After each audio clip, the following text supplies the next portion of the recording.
African-American breakthroughs in this country. The very first African-American automaker has inspired an Atlanta car maker to bring the black community into the EV revolution. Channel 2's Barrett Peterson is live in Midtown Atlanta. And Barrett, he aims to retrofit gasoline-powered vehicles. That's right. For starters, pull the engine out of this SUV or whatever happens to be your vehicle and drop in a battery and generator while also manufacturing his own line of electric vehicles.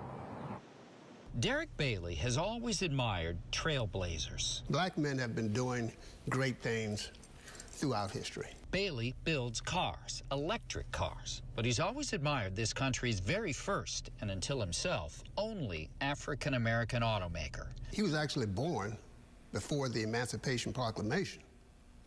He built a car company in that period in time. C.R. Patterson was born into slavery, but the company he started built automobiles before Henry Ford did. 100 years later, in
Test, test, test.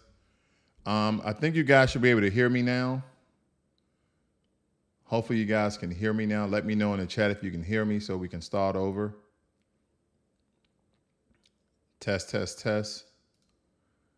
My mods, let me know. Okay, sound is good. Thank you. I don't know what's going on, family. I had to delete the mic and add the mic again. I do apologize for these issues, okay?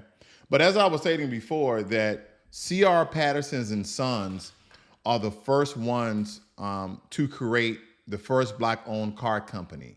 And this happened before Emancipation Proclamation, and also happened before 100 years before Henry Ford can essentially, the Henry Ford even made cars. So what this gentleman has done is created a new method of retrofitting electrical cars. I mean, gasoline cars to electrical cars, which is very important because some people just don't have the money to go out and buy a brand new Tesla, a brand new Lucid, a brand new Rivian R1T. These vehicles at the very base price, right, with, just the windows and the electrical battery, when it comes to a Tesla, is around $35,000. But of course, you can get more luxury size, more luxury amenities with a Lucid Air, but we're talking about $80 to $100-something thousand. But a lot of people are getting into the EV space, even though, family, electrical vehicles has been around since the 1800s, believe it or not. So electric vehicles is nothing new to the car industry, but because of the oil boom and all of the things that are attached to the gasoline engine, that was going to essentially put millions of workers out of a job versus killing the electric car industry for, we're talking about almost 300 years. But now that there's a new wave and Elon Musk made it more popularized, and you get what I'm getting at. But now, what I like about this gentleman here, he is taking your gasoline car, retrofitting it to be an electric vehicle. So let me start this over for you guys can hear it. I didn't have sound It's at real first. about African-American breakthroughs in this country.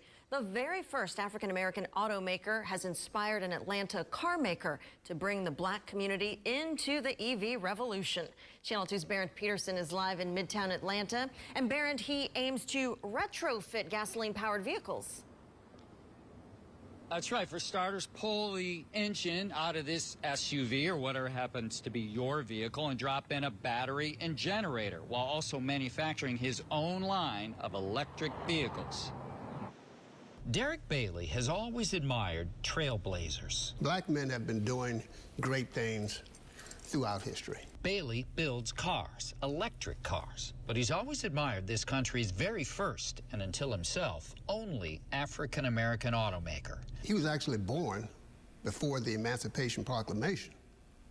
He built a car company in that period in time. C.R. Patterson was born into slavery, but the company he started built automobiles before Henry Ford did. 100 years later, in this Midtown Atlanta showroom, Derek Bailey has gasoline-powered vehicles he converted to electric. Our retrofit is to show that we can use our technology to actually bring everyone into the EV revolution by allowing you to bring an old car in on Monday, and next Monday you pick up an electric car. He's also Wow. preparing to launch production of a new EV that'll be equipped with a special generator that'll charge the car's battery, eliminating the need for a charging station. This week, Derek Automotive will honor C.R. Patterson to mark Juneteenth. If only C.R. could ride in one of these. I think he'd be proud. He'd probably go over my car and help me make some improvements. I mean, the man was a master craftsman. I'm not. Right now, I'm relying on, good Chinese partners to help me build this car. Yeah, he'd probably be proud as he criticized my car. Derek's company also publishes an automotive magazine, and he just bought this sweet 73 Cadillac convertible El Dorado. Motor is coming out, battery's going in. That's going to be his daily driver. Live in Midtown, Barron Peterson, Channel 2 Action News. Well, family, I thought that was a good part of news there. That was really a good part of news that you guys might not be aware of a black man doing, once again, great things. We have a history of doing great things, and it's always, in my opinion, important to show our people and to show our children of the great achievements of black Americans and how we are steadily, through adversity, through oppression, through discriminatory and biased times, that we're still doing great things, okay? Because of the pathway that our forefathers and ancestors have paved us, we still have freedoms, okay, to do great things within this country that our ancestors have built. So I think that's very important. I'm looking out for Electrica. I guess when I do get into the EV market, he may be one of the ones I look to, because as he stated, you bring the car in on Monday, and then 7 days later on the next Monday, you have an electric vehicle. And he's creating technology, okay? Him and some of his Chinese partners, okay? He did say Chinese partners. And here's the thing, family. America likes to demonize the Chinese. I'm no way about the Chinese, right? We could talk about neoliberalism, socialism, dictatorships, communism. We could talk about all those things. But when I look how the Chinese is essentially assisting, supporting, and helping other people or countries to build infrastructures. And we know that the Chinese goes in and do some other things when it comes to Africa and the Caribbean and other things. But we won't get on that today. But that doesn't take away from some of the things they didn't have to do. They didn't have to build the infrastructure. But I just wanted to point that out because he did state that the Chinese is assisting him with this. But I'm pretty sure he tried to look for some American investors. He tried to look for some banks to back him. He probably tried to look for some fired or laid off or disgruntled Tesla workers or Lucid workers.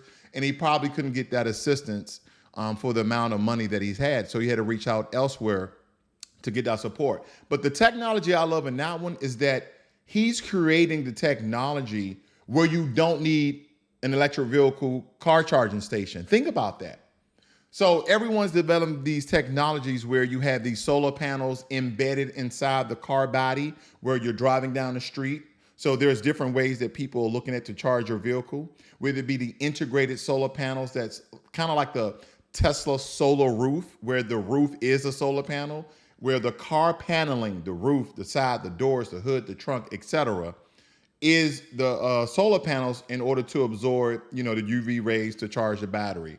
Also, you have the regenerative braking, where every time you brake, that energy that usually is lost by braking is then regenerated inside of the car battery. So I'm actually excited about this. I've gone to car museums. I love how technology and innovation in cars has always been, and we have always been at the forefront. And now even more so, we're now looking into creating technology that we don't even need to go to a charging station. Now that's going to put a lot of people out of business. That's going to put a lot of people out of business because as people are moving towards electric vehicles, there has to be an industry to charge those vehicles. Or does it?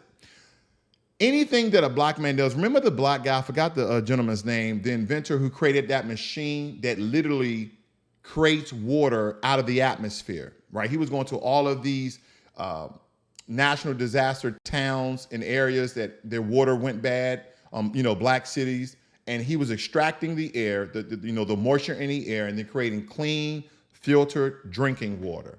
So we have a lot of intelligent, beautiful, and courageous black people out here doing some great things, family. And that should be inspiration enough to see it. Now, we got a lot of the other side of the house, but no one's looking at the positivity. See, stories like this don't hit headline news.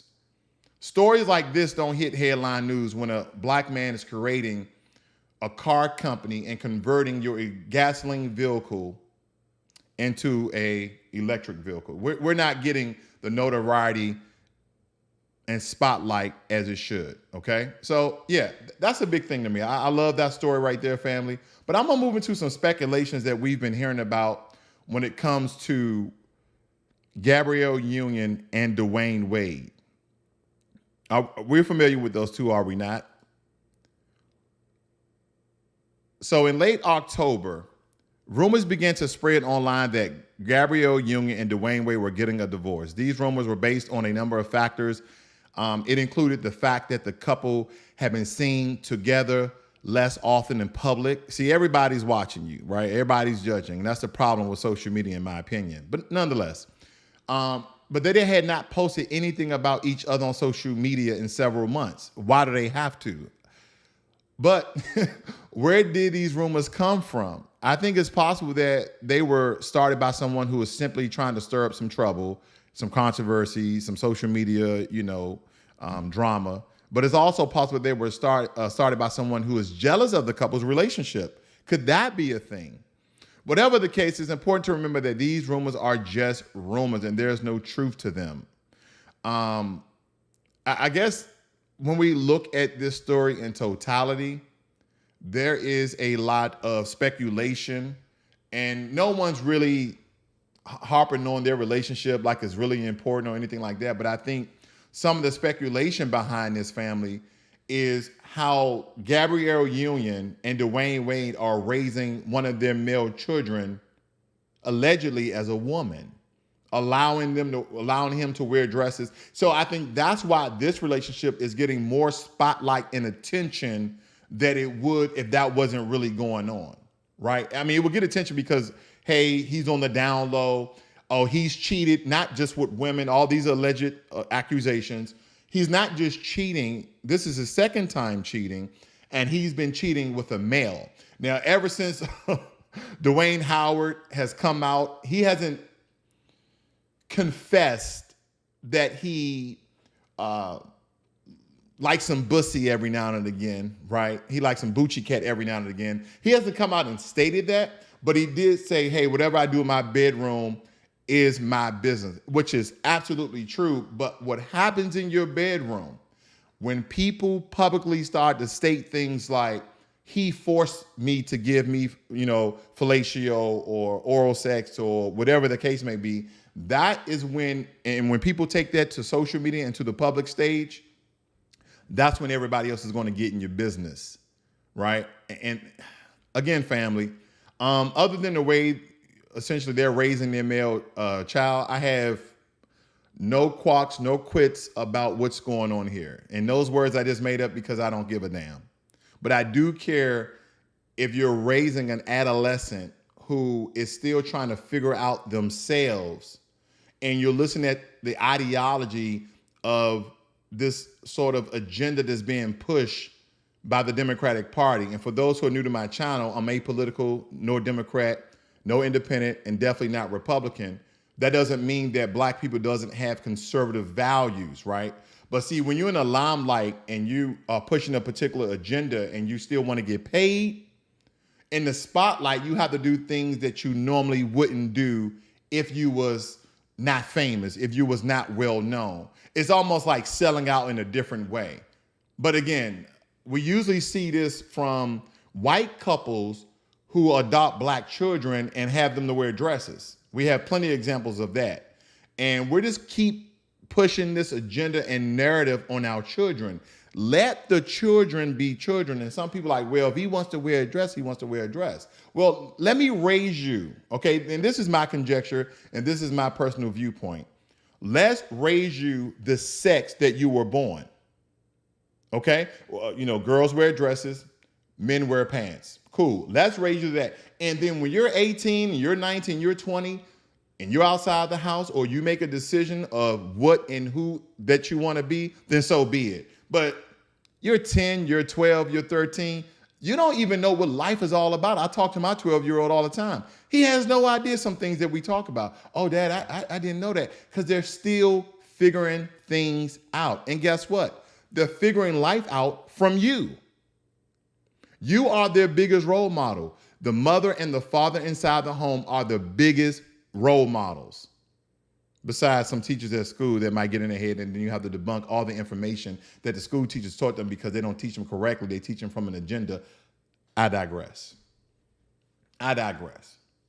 But anyway, family, let's move into the heart of the video.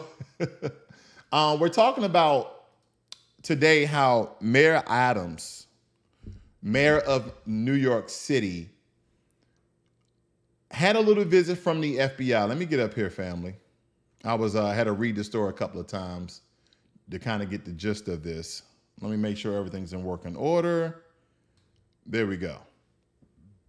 So FBI seizes New York City Mayor Electra Adams' phones as part of a federal investigation to fundraising.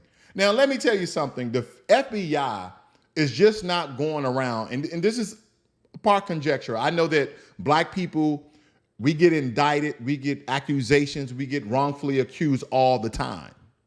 But when you're talking about in politics, there's another level of protection. Believe it or not, because of the affiliations that black people have, they have another level of protection for them. But now we're getting into what we call the Democratic Shield killing season. This is the Democratic Shield killing season. And we understand that Mayor Adams has never been a friend of black folk in New York City. He's never been. He's been undermining them with illegal immigration and police reform this entire time. So this is the point where I guess the establishment, the elites no longer may need Eric Adams. But these are all speculations. These are all allegedly, except for the FBI did seize 2 cell phones and 1 iPad from Mayor Adams. Let's listen to this. Hopefully there's no commercial here. This is not the first time, though, that Adams and his associates have faced legal scrutiny. How do you see this impacting his standing in the city? Look, there's been a lot of smoke around Mayor Adams. Shady associates, allegations of individuals behaving in sort of dodgy ways, but it's never reached the mayor directly. Himself, a former New York City Police Department captain. And you got to understand, the mayor of New York travels around with an intense security detail. For the FBI to execute a search warrant against a mayor, it's separating him from his detail and taking his personal phones. That's, that indicates that what they are investigating, this, alleged straw donor scheme involving individuals from Turkey, impacts the mayor directly and maybe the tip of a larger iceberg. Maybe, I want to stress that. But it's extraordinary for it to go direct to level the mayor. Mayor Adams has had a hard time fulfilling some campaign promises. A lot of the trends are moving in the right direction, succeeding an unpopular mayor. But this is devastating to the authority of a mayor. It's been almost 100 years since we've had a mayor removed, so people shouldn't jump to that scenario. But a very bad day for City Hall, where I once worked, almost unimaginable.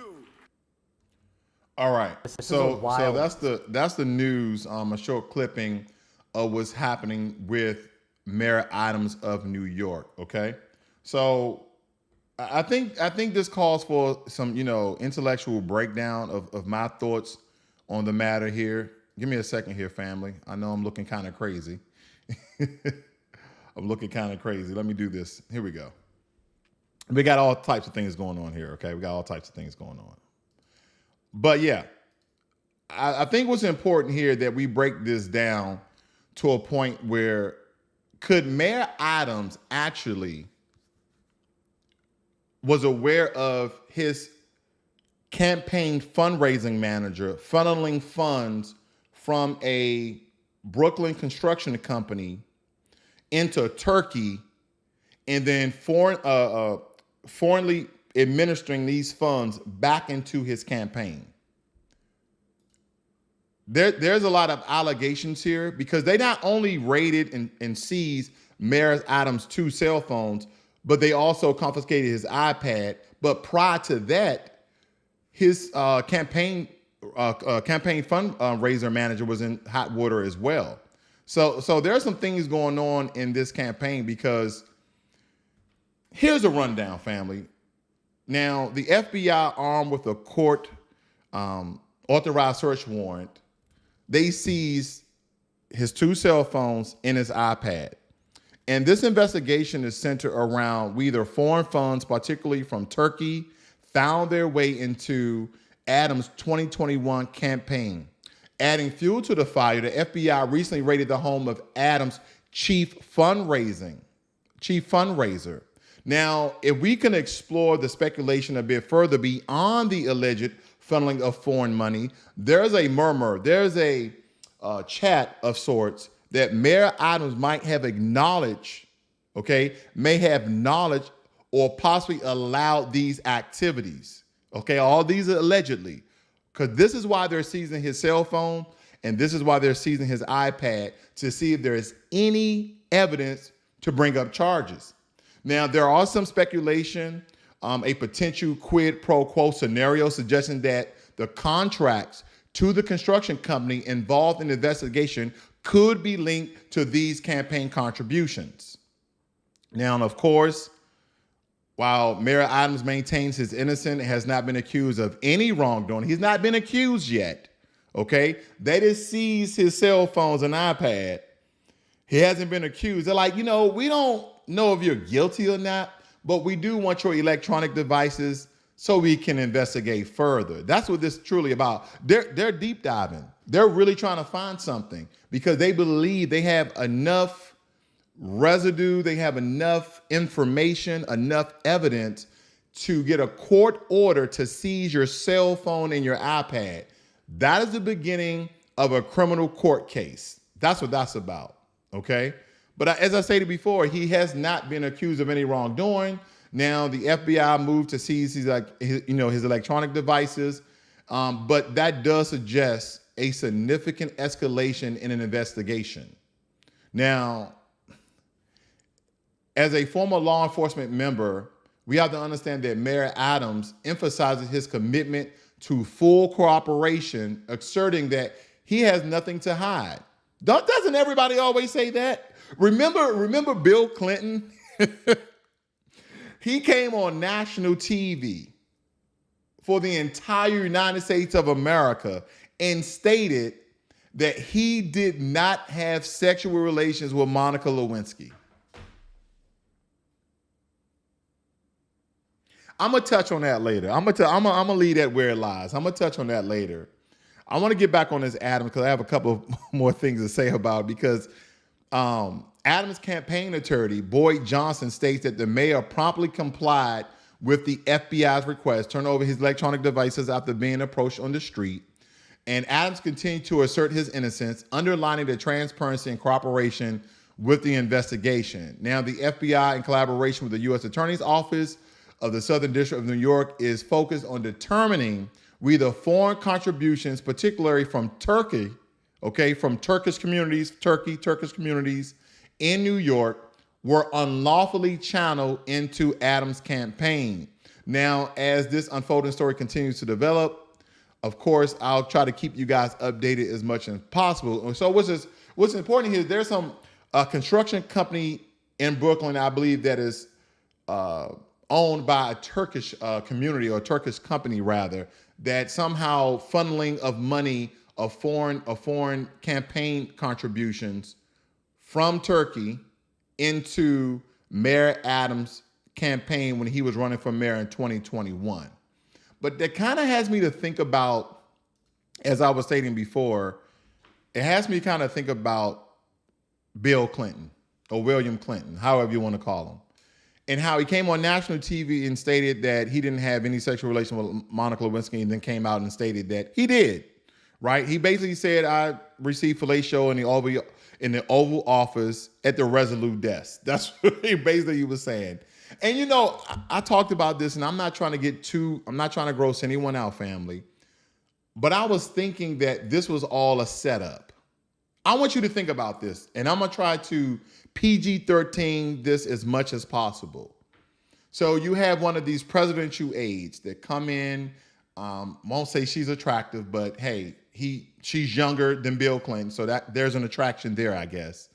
And she gives Bill Clinton fellatio. Okay, she gives him fellatio. Now, Bill Clinton's semen, because she didn't, family, I'm not trying to go there, but you get what I'm saying. She didn't swallow. Let's just say that. They took the sample of her dress, of the dried up semen, and analyzed it, and, they found out that it was Bill Clinton's. Allegedly, and just in case I'm wrong, allegedly. Sometimes these are just accusations. But nonetheless, it's not, they just don't go and go to a judge and ask for a court order to seize your electronic devices. Now, the only thing I can think is that he's fully cooperating if he's not guilty of any sort of crime or infraction, is that they will check his electronic devices. They will see if anything has been deleted. Especially during the 2021 campaign run for the New York City mayor's office. They're definitely going to check that. They're like, well, hey, you deleted some text here. And believe it or not, there are some cell phone companies that keep your texts and your phone call records up to 3 to 5 years. So we're at 2023. It's a good chance if they see logs, if they see records of phone calls and texts, even pictures are being deleted, they can go retract them from the phone company as long as they have a subpoena of sorts, okay? As long as they have a subpoena or warrant, they can actually get those things under law to see if there's any evidence of the accusations, even though they haven't been accused yet, but the suspicion that he received foreign monies to fund his campaign to be mayor. This is Mayor Adams in hot water, okay? And I'm not praying for the brother's downfall, but again, he hasn't done anything for black people in New York. He has not. He's undermined the New York City residents, and this tells me that we're in the season where the Democratic Party and other political pundits are now breaking the shields that they have for the system of white supremacy. See, what they do is they have these puppets and they go out and give them their biddings to do so they can stay in power. Now things are starting to backfire, and now investigations are starting to occur. People are deep diving into people's records and funding and money. Family is getting really messy in this country. I was talking with a group of people yesterday at a lounge about Donald Trump. And of course, you know, people are, I don't know about no Trump. And these were two white gentlemen. Oh, you know, he really wasn't a good fit for the country. And I said, well, he has 61% of the Republican voting, right? He's leading the polls at 61%. That's the last time I checked, which I think was roughly 3 or 4 days ago. Okay. And of course, Biden is in the lead on the Democratic because he's already the president in position. And I said, gun to your head. This was the question I asked them. Gun to your head. You just had to pick one of these Republican nominees that's running for president. You have Donald Trump, Nikki Haley, Ron DeSantis, Chris Christie, Tim Scott, and Rarika Ramaswamy. You have these guys. Gun to your head, who do you choose to be the lead nominee for the Republican Party? They said Nikki Haley. Now, I have read a lot of news articles stating that Nikki Haley is second behind Donald Trump. And then some other things I wrote, on, I think it was Politico, I read that how Rarika Ramaswamy, he's essentially kind of like the man behind the curtain, so to speak, right? Because you have Nikki Haley, Ron DeSantis are kind of the front runners of the nominees behind Donald Trump. They're going to give Donald Trump a little bit of run for his money. But again, you're looking at Donald Trump at 61%. I think I saw Ron DeSantis 18%, Nikki Haley, you know, up in the teens percent, and everybody else was in single digits. So the next people that's going to fall out of this race, I don't even remember their names, but I think one of these guys was named Asa Hutchinson. If you guys watched my video I did the other day, Asa Hutchinson, he may fall out because if it don't make dollars, it doesn't make sense. No one's going to keep funding you, and you didn't even show up to the Republican debate. Okay, why is this as important to black folk? Because now black folk are awakening from the slumber, and now because black people are awakening, you see people like Ron DeSantis, and you see Rarika Ramaswamy, and he even wrote a book about wokeism.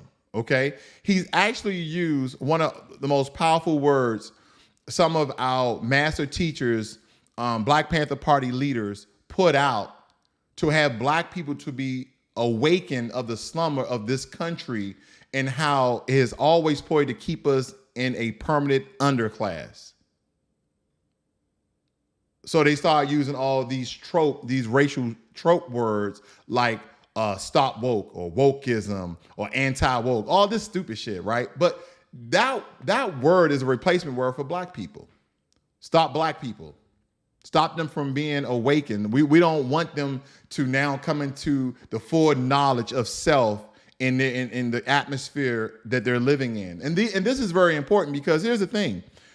Also at my poker night last night, some gentleman was talking about how they're going to vote this next block. No one said they were going to vote Republican except one person. One person did say he was going to vote Republican, black male. But everybody else was kind of like, well, one guy was like, I'm going to vote for Joe Biden again. We was like, why? Well, he's better than the other guy. But when you ask people questions like, how is he better than the other guy? Silence of the lambs. But family, I just want to give you a quick synopsis of this because there's a lot of things going on in the political spectrum that I believe you guys need to be aware of. And understand this, the reason why a lot of black people are moving away from political candidates like Joe Biden because he lied to black people in their face and then essentially stabbed them in their back.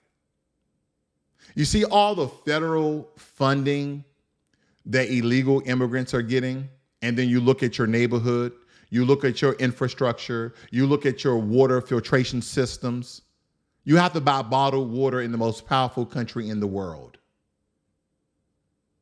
You have to buy bottled water in the most powerful country in the world. I want you guys to think about that. Remember the infrastructure bill that Joe Biden signed? Improving highways and this, but no one's talking about the real systems. Why in America, the most powerful country in the world, we have to buy water?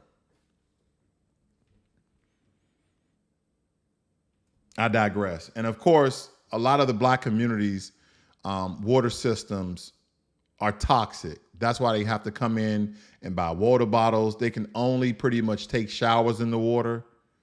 Anything else will be very harmful for themselves. But yeah, that's all I have for you guys this evening. Thank you for tuning in. If you like this commentary, please give this video a thumbs up, like and share on your social media, and also let other people know about Black Logic, where we break down political issues, social issues, and a lot more. You guys have a great and wonderful evening, and I'll see you guys on the next one.